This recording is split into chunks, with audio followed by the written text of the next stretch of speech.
until you see the core side of it. And what you're looking for is the story behind the news. We bring it to you from Lagos, the commercial capital of Nigeria. Giving you all sides and political stories round the clock. Every detail from the start line to the final whistle. CoreTV News, expanding your view.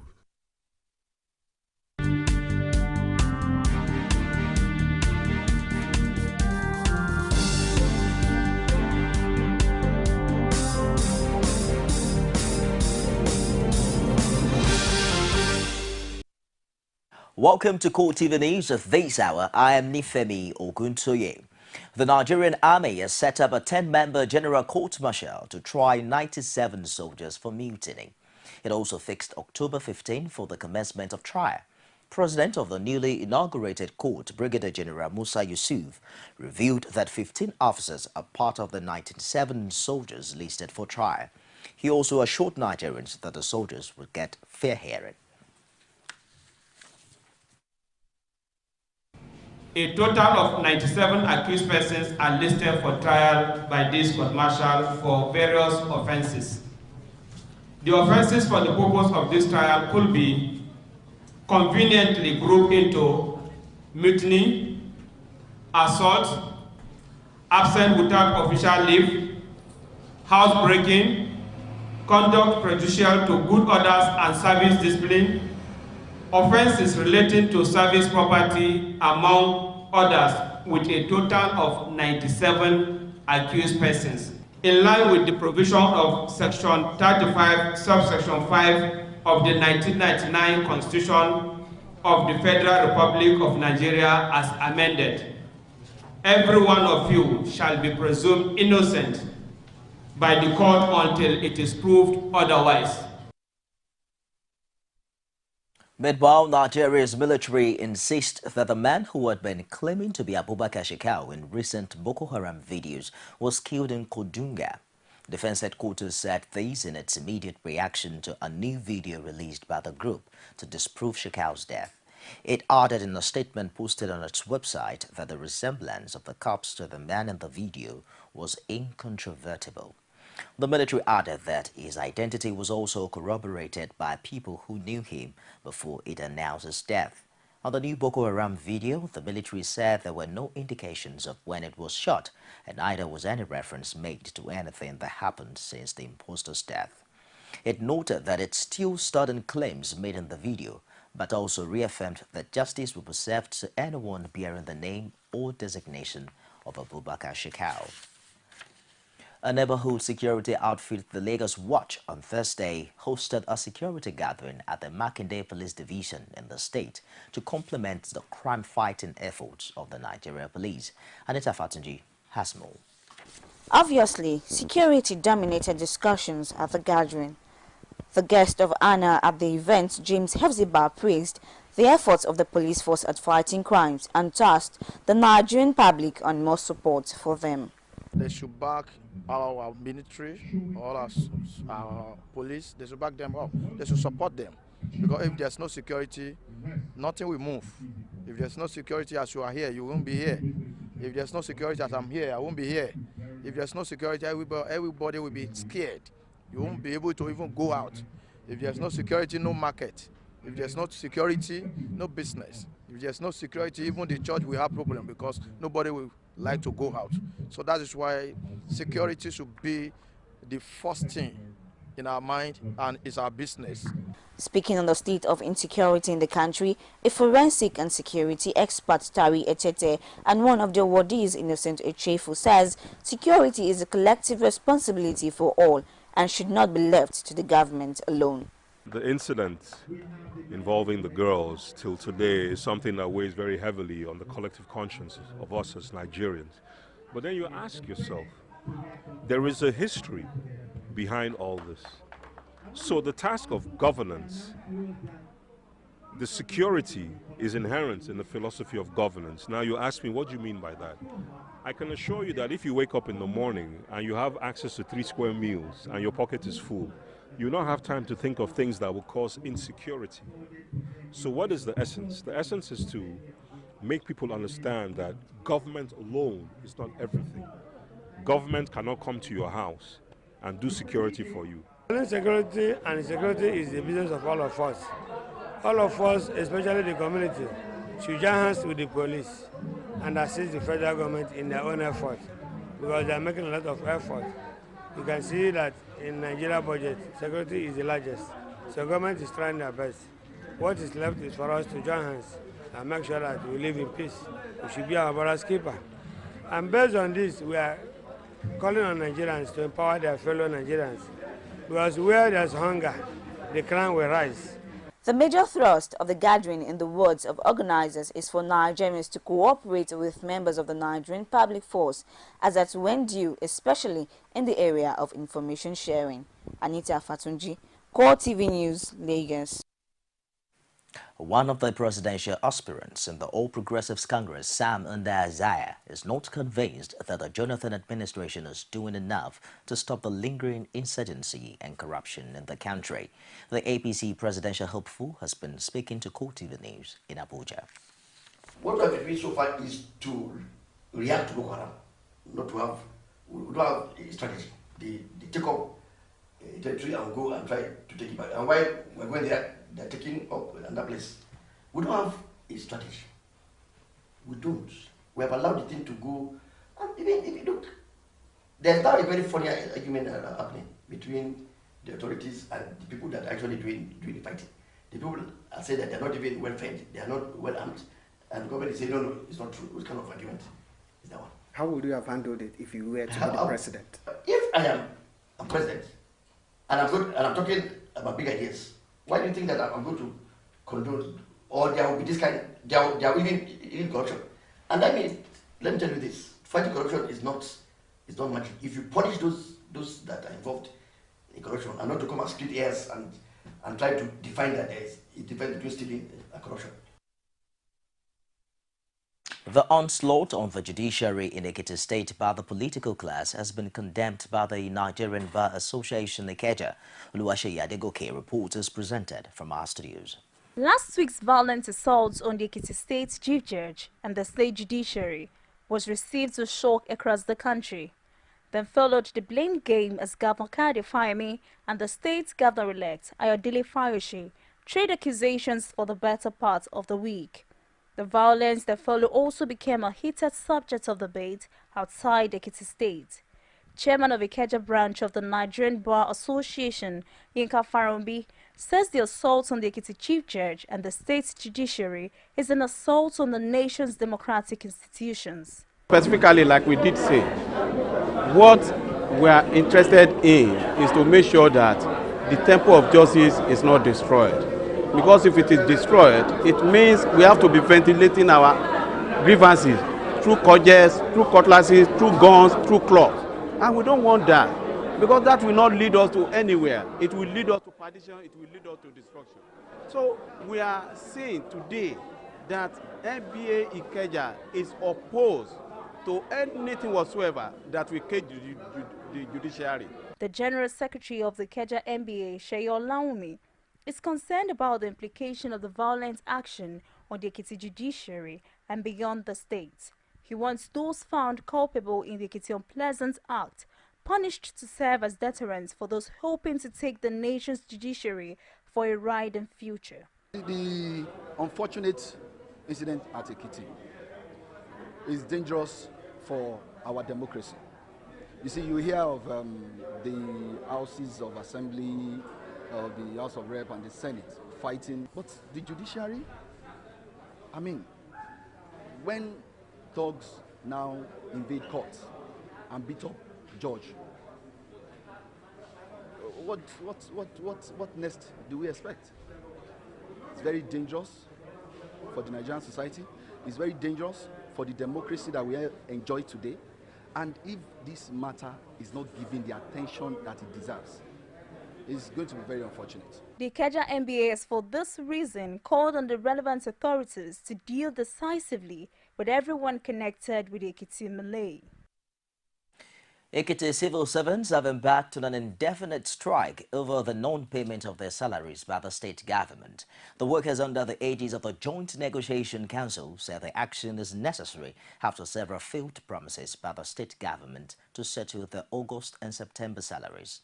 The state government, however, described the strike as needless and promised to pay the salaries as soon as possible. Rashid, who has been monitoring the situation, filed in this report. Ekiti State has been in the news recently for all the wrong reasons. The industrial action by civil servants over non-payment of August and September salaries is another which adds to the list. All ministries, agencies and departments were under lock and key as the executives of the Joint Negotiation Council ensured compliance by forcing unwilling civil servants out of their offices. The spokesperson for the NJC says the government has reneged on its promises to workers. Salaries of Ekiti State workers, civil servants, both in the public sector and the civil service, are not being paid. August, September, and we have deduction July, August, and September. And we've been patient for some time. We're expecting that the money will be paid, and it was not paid. And we're quite aware that the allocation for July, August, and September has been received by the state government. The state government, through the head of service, Bonifa Musaya, and Commissioner for Information, Tayo Ekundayo, however, say the delay experienced is not in its character. Talk to the banks ahead of allocation, get some funding, then they get the money back as soon as allocation came in. But banks became jittery after the election, and for so many or certain reasons, it's like we've not been enjoying their cooperation. Because of this transition period, we found out that the opposition party gave instructions to the banks that we are dealing with not to oblige us with this bridge loan that we accessed in the past. And that was what put spanners in the works. Though the workers agree with the statement that the government of Ekiti State does not owe salaries, but say promises made on the matter before now have not been fulfilled, which has led to their resolve for a no salary, no work policy. You see, we have been negotiating for some months now, and it has always been promises upon promises. But now that we have realized that there is no sincerity in the promises being made by the government, we have no other alternative than to embark on this strike. The government, however, called on the workers to resume, assuring that salaries will be paid soon. I've just left the governor's office now, and he has assured me, and at least workers should get their salaries before close of work today, based on the information we have. To appeal to the workers to go back to work and see whether we are not going to pay this salary as we have decided, and I know government is working seriously to make sure that as quickly as possible these salaries are paid. But time will tell if the issue will be resolved quickly so that workers can resume for duties. Rashid, CoreTV News, Ado Ekiti. You're watching CoreTV News live from Lagos. More stories coming up shortly after this break. There is an Ebola virus epidemic in some West African countries. The Nigerian government wants you to be aware and watch out against the spread of Ebola in your community. Help keep our country safe and watch out for severe cases of fever, headaches, diarrhea, chest and abdominal pain, sore throat, cough, red eyes and bleeding from the eyes, ears and nose, especially when these symptoms are found in persons coming into Nigeria from other West African countries. Protect yourself. Wash your hands regularly with soap and running water or use a hand sanitizer. Avoid contact with the blood, urine, feces or saliva of animals like bats, monkeys, gorillas, chimpanzees or infected persons. The Ebola virus is deadly. Don't catch it, don't spread it. This message is brought to you by the Federal Ministry of Information. Welcome back. Ondo State Governor Olusegun Mimiko has formally defected from the Labour Party to the People's Democratic Party in spite of his initial denial of the move. He made the formal declaration at an event presided over by Vice President Namadi Sambo at the presidential villa in Abuja. The governor said his decision to return to PDP was the fallout of the consultations he made with major stakeholders in the state.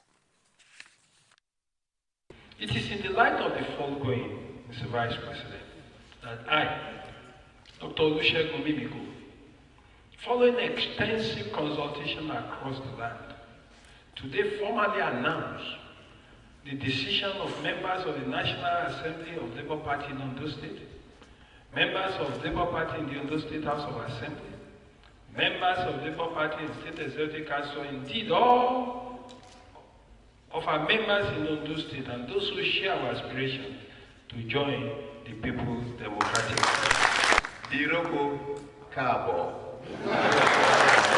PDP. PDP. PDP Joe. PDP Joe.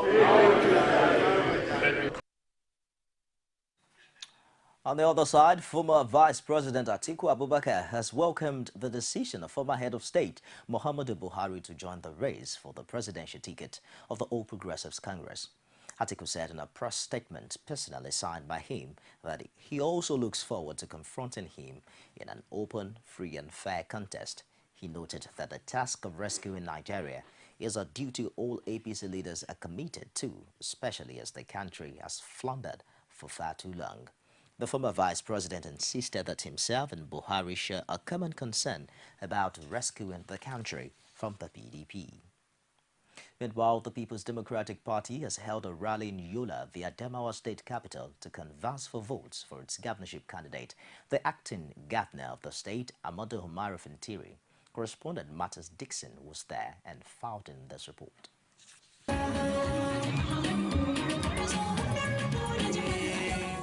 The rally had in attendance youth, women and the elderly who gathered to show their support for the PDP and its candidate, Amadu Umaru Fintiri. Top political figures in the state were also in attendance, including some governorship candidates who contested the party's primary election with the acting governor. They stated reasons why they are now supporting Fintiri to win the by-election. Adamawa is a PDP state, and in terms of confidence, I'm very, very confident we will win this by-election and we will continue the legacy of the PDP in the proper way. We should have the spirit of sportsmanship. When you lose, it's not the end of life. You should support the person who has won, especially when you are in the same political party. Of course, the person who has won has been my speaker, is the acting governor. For sure, we will support him to make sure that he wins this election hands down. While addressing the rally, the state party chairman, Joel Madaki, encouraged the people to vote massively for the PDP. The acting governor, Umaru Fintiri, thanked the people for turning out to show their support to the party. He frowned at the politics of religion and ethnicity, insisting that he will ensure that infrastructural development receives the attention of his government. Martins Dixon, CoreTV News, Yola.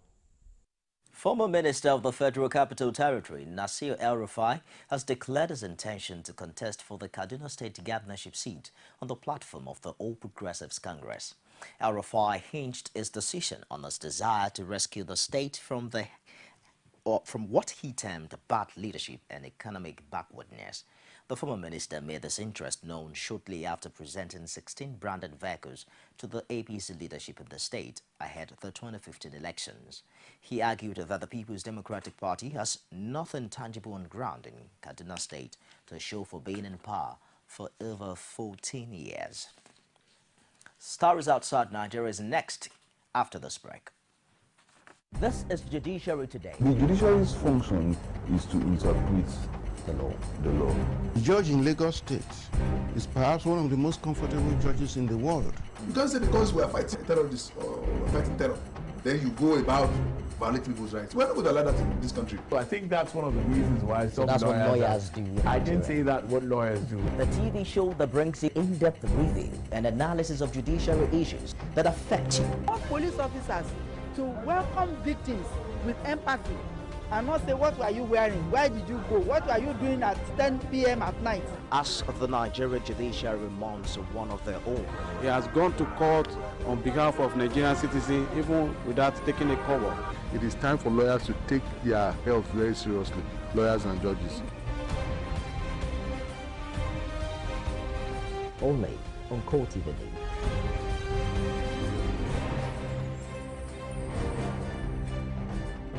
Thanks for joining us again. Hong Kong's Chief Executive Xi Liang says he will not resign amid calls from pro-democracy protesters for him to step down. But he said his government was willing to hold talks with the protesters. The protesters are angry at China's plan to vet candidates for elections in 2017 and say they want full democracy. They have surrounded two key government buildings on the territory, but Liang warned them that they were breaking the law. At a news conference shortly before the protesters' midnight deadline for his resignation, Liang warned that attempts to move on or occupy government buildings would have very serious consequences. He said the territory's top civil servant, Chief Secretary Carrie Lam, would open a dialogue with student leaders as soon as possible. Now that wraps it this hour. Join us again at the top of the hour for more. I'm Nithemi Ogunsoye. Thanks for being there.